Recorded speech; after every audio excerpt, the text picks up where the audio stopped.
This episode of Mix and Murder is brought to you by Pure Spectrum CBD.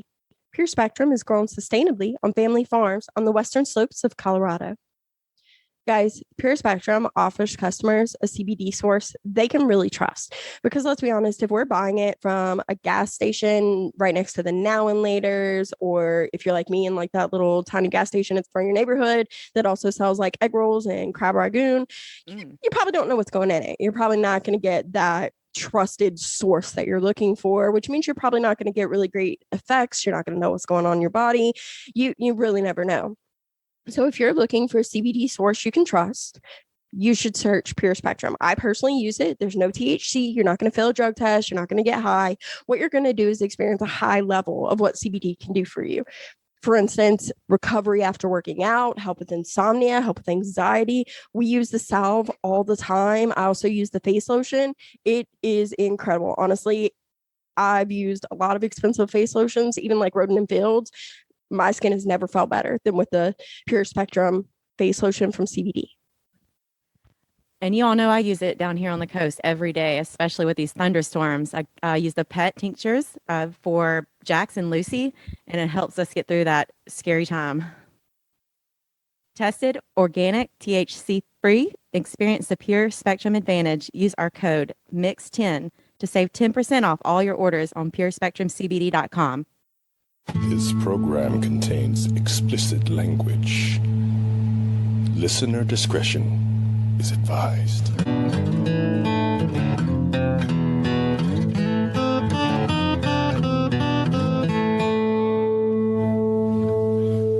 You're listening to Mix and Murder.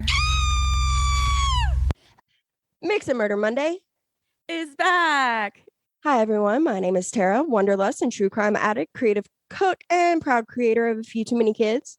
All right, I'm just kidding. I am a mom, but the only ones I ever threaten to give away are the ones with fur and tails.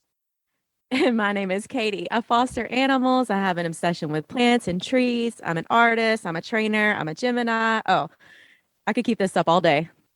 She really could. I told her to name 3 things, guys, and she just kept the list going. I'll have some new stuff next week, too. She's going to keep adding to the list. Let's see how long we can get Katie's list. Uh-oh.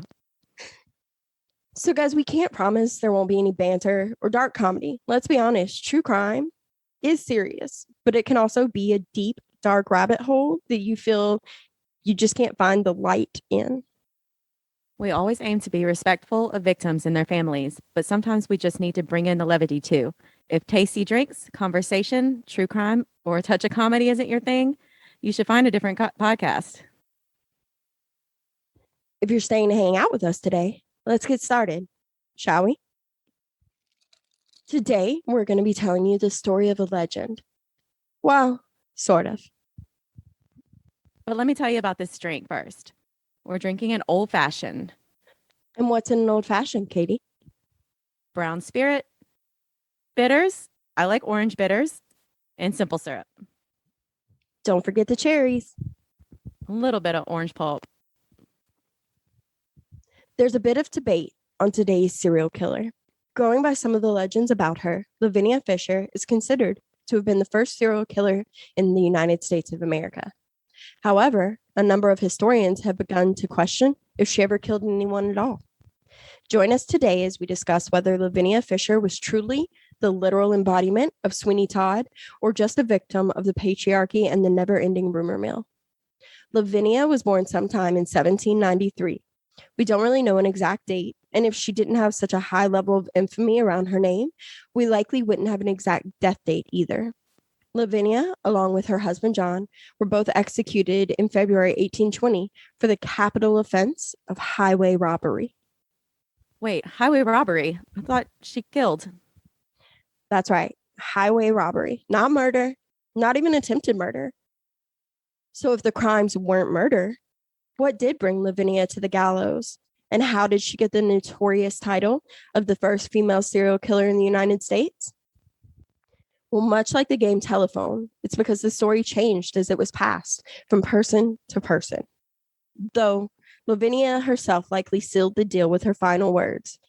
If you have a message you want to send to hell, give it to me. I'll carry it. What a bad. Does that go on the tombstone? I really wish it did. That would be amazing. We should petition that. While we don't know an exact date or location of birth, nor much about the days before her marriage, we do know that Lavinia and her husband, John Fisher, spent most of their lives in Charleston, where they owned an inn, the 6 Mile House. Why was it the 6 Mile House? Well, honestly, because it was 6 miles outside of Charleston, and they were super original with names back then. I was going to say very original. They co-owned the inn along with a man named William Hayward. The story goes the merchant travelers and other highwaymen bound for Charleston to sell things like cotton, tobacco, produce, basically anything you could get money for, would stop at a series of boarding houses set up at different mile names. The intervals made up the peninsula along what is known as Meeting Street Road. Flush with cash, after selling their wares, these traders leaving the city would also take the same route. So another part of the rumor is that Lavinia and John were active members of a large gang of highwaymen who would rob these men, selling inside the city and leaving with their pockets full of cash. The 6 Mile House and the 5 Mile House were said to be the two houses of which their gang operated out of in the back country near Charleston. They were said to be hideouts for the gang members as well as the inns for merchants. During the couple's time there are alleged reports made to the local sheriff about guests disappearing. Well, if they're leaving town, you're not going to see them coming back, right? That's what I would think. If you've got your money, you've sold all your stuff, and you're leaving again, why would you still be hanging out around town? Seems like a bunch of bullshit. Yeah. It's said that these reports were never looked into because Lavinia and John were a popular couple among their neighbors. So allegedly, it was just word around town. It wasn't something that was looked into or charged. Oh, they're good people. Yeah, they're totally chill. They're Brad and Angelina. Mr. and Mrs. Smith. Mr. and Mrs. Fisher. And then the Rumor or house not? blows up. Well, they did burn the inn down to the ground later on, but that was afterwards. So, I mean, Ooh, spoiler alert, guys. Spoiler. Spoiler alert. Well, rumor or not, there was an account actually written in a newspaper about 10 years after the hanging that said a great number of skeletons were found beneath the inn. What's a great number? Well, at one point, the number had grown to be about 20 or 30 victims in different states of decomp. Oh. But this isn't really true. There were only 2 bodies actually unearthed near, not at, but near the 6 Mile House. And it was a few days after the Fishers and others had been arrested on February 18th, 1890.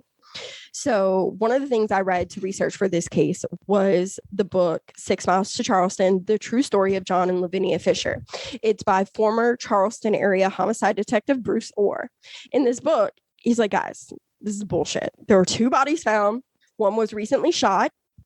One is about 2 or 3 years old and was a woman. And there was it looked like it was natural causes. It's not like it was shot. There wasn't like a bullet hole. There weren't broken bones. So basically, this lady, there's no way to prove whether or not she died at the 6 Mile House. There's no way to prove whether or not she was murdered. It was a roadside grave, which back in the 1800s, there were a ton of people dropped dead of the 1800s. You got to sneeze, Really? You got to cough, you got COVID. You're just dropping dead all over the place. COVID 1820. Oh. Now 2020 see, the 20s are always cursed. I'm telling you. I know. They tried to take our alcohol. 1920. I would definitely rather have a pandemic than take my alcohol. I think so. I think I might What does that agree. say about us as people? Well, I mean, We're alcoholics. Look, no, we're not alcoholics because we don't go to meetings. Instead, we do a podcast for you guys. and teach you how to make drinks. Cheers. I'll drink to that. Yes.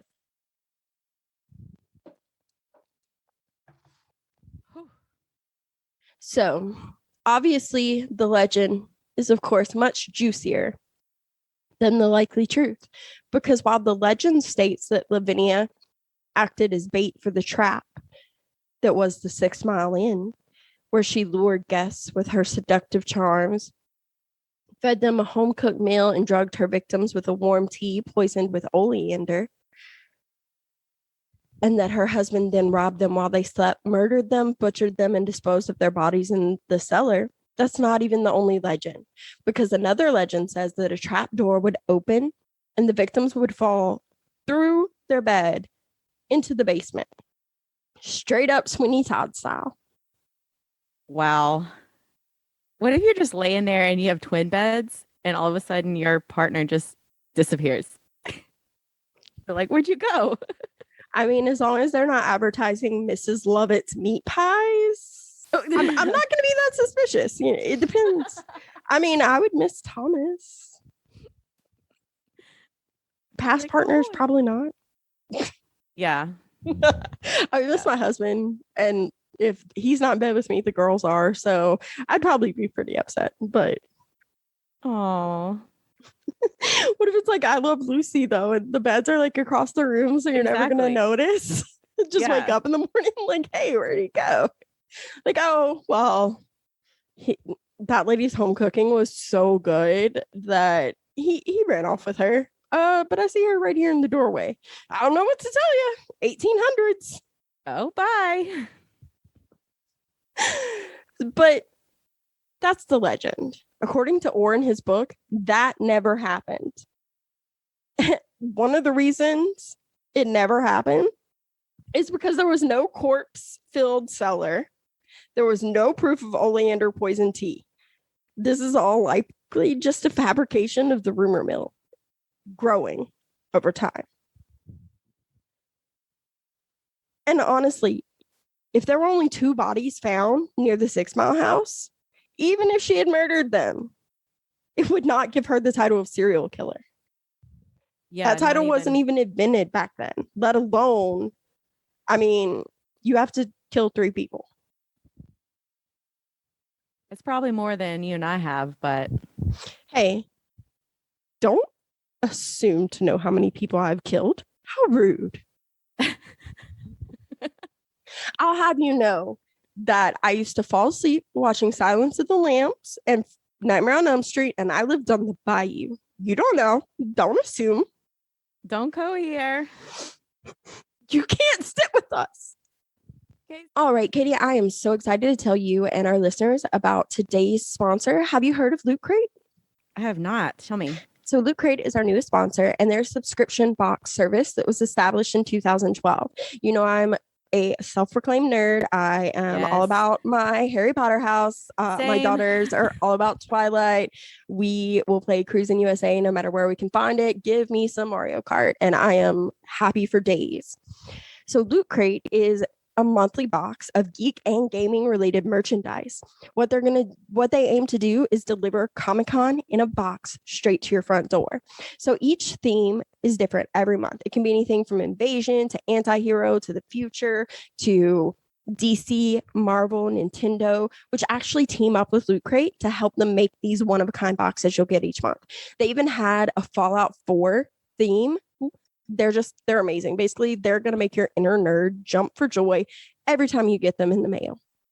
I've got to check this out. Well, click the link in our description box and save 30% on your first box today. Can't see me. You can't see me. Can't see me.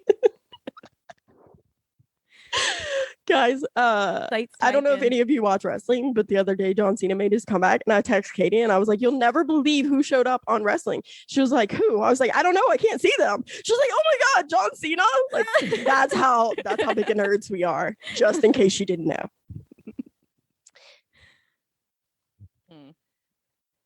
So now I'm going to tell you yet another tale. This one is what is considered the allegedly true tale of Lavinia and John Fisher. Okay. It reports that the 6 Mile house was attacked by a mob, a rival gang even, and Lavinia, her husband, and several others were forced to flee. At some point, the mob dispersed, but left a lone man behind to look after their spoils of war. They were basically like, Opie, you stay right here. Jax, me and the other Sam Crow, we're going to ride out on down the road. You hold tight. Yes, I make a lot of movie and TV show references. Deal with it. But at some point, after they left this lone man behind, Lavinia, John, and their gang of highwaymen returned to take back their property. Some reports say they tortured the man left behind and shot him. Others say no one was killed in this squabble. Either way, 12 members of the group were soon arrested and taken to the old city jail to await trial. One really suspicious thing that makes me think these female Sweeney Todd rumors were started way earlier with a specific purpose in mind is that out of the 12 people arrested, only 3 of them were sentenced to die. You know who those 3 people were? Who? The 3 owners of the 6 Mile Inn. Quoting Bailey Syrian, I'm going to label that shit suspicious. Suspicious as fuck. Adding a little more intrigue to this story, I actually read in a few sources that they were arrested and tried for assault with intent. But then when they were sentenced to die, it changed to highway robbery, which was not the crime that they were convicted of or even tried for. Okay, wait. Exactly. All right, keep going. Exactly. I'm just saying rumors plus shady judicial system plus suspicious behaviors equals setup. Not coincidence. Definitely not a coincidence. No. It's some of that patriarchy bullshit. Because in the 1800s, women were still supposed to be considered the fairer sex, the feminine, the weaker sex. Mm-hmm. You hear them as she seduced her husband into doing this because he loved her. She seduced these men to their deaths. You hear all the rumors about her, not him. So what's really fucking going on here? Yeah, and they make him seem so, I guess, like a good guy and romantic because it always comes back to him. So if it's not coincidence, if it's a setup, does that mean that Bruce Orr and his book are right? And not only were the Fishers innocent, but they were actually victims of political corruption? Wouldn't surprise me.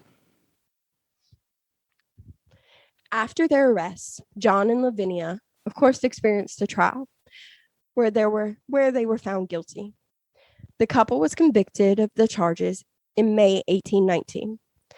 Soon after, their attorney motioned for a rehearing, or as what we know of as an appeal.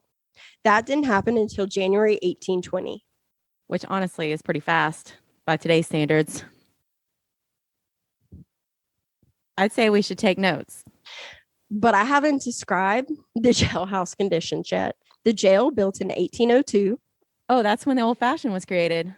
See, it all ties together. So the jail itself was built over a potter's field. It was built to hold 130 people, but it often housed over 300. Overcrowding jails. Maybe we did take notes from the past. Definitely not notes on ways to improve, though. Nope. The barred windows were made to keep the prisoners in, but did not keep the cold, heat, insects, and rodents out. Whippings, beatings, physical and sexual assaults were common on male and female prisoners alike. A debtor's section often built coffins because so many people died there that they were constantly having to get rid of piles of bodies. Oh, that sounds terrible. Yeah, that sounds horrendous. There was no running water. You slept on the floor on wood chips, not even like hay or it. I honestly can't imagine a filthy slice of hell. I mean, honestly, that's probably an understatement when describing this jail. John actually did manage to escape the jail. However, Lavinia did not. But like Katie said, John seemed to be painted as a bit of a romantic, and he did love his wife. So he reportedly stuck around town with the inmate that he escaped with to form a plan to break his bride out of her prison cell. Alas, they were found hiding under an overturned boat on the wharf the day after their escape, and they soon rejoined Lavinia behind bars. Who says romance is dead? In January 1820, the new trial was denied, and the conviction of now highway robbery was upheld. Oh, there it is. Oh, that's not all, Katie, because the charges weren't all that changed. Oh, What? The story around the charges also changed.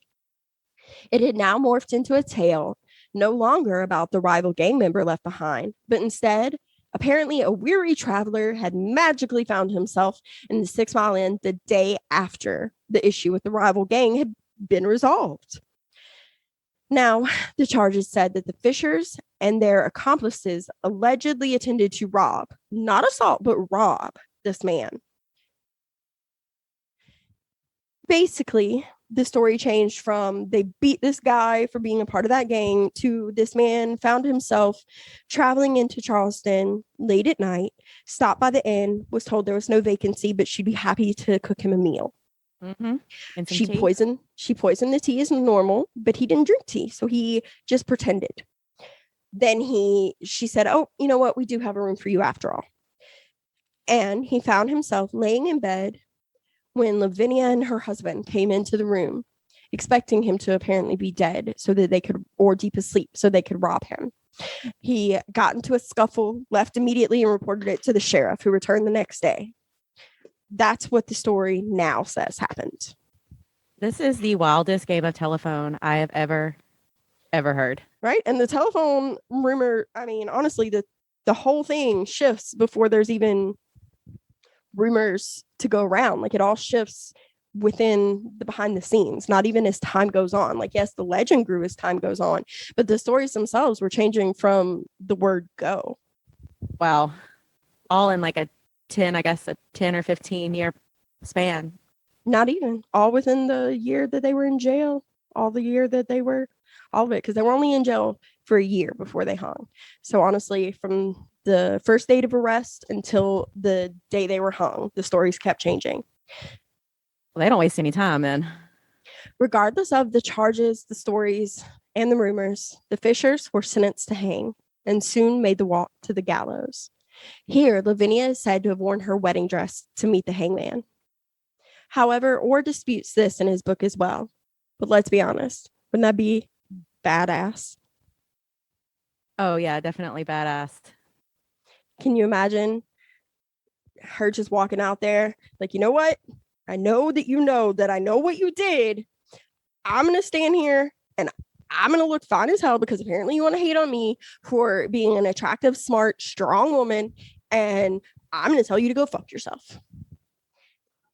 While this fact is disputed because, like I told you earlier, Katie, the house was burned down after the Fishers had been imprisoned. So she likely didn't actually get to keep any of her personal belongings.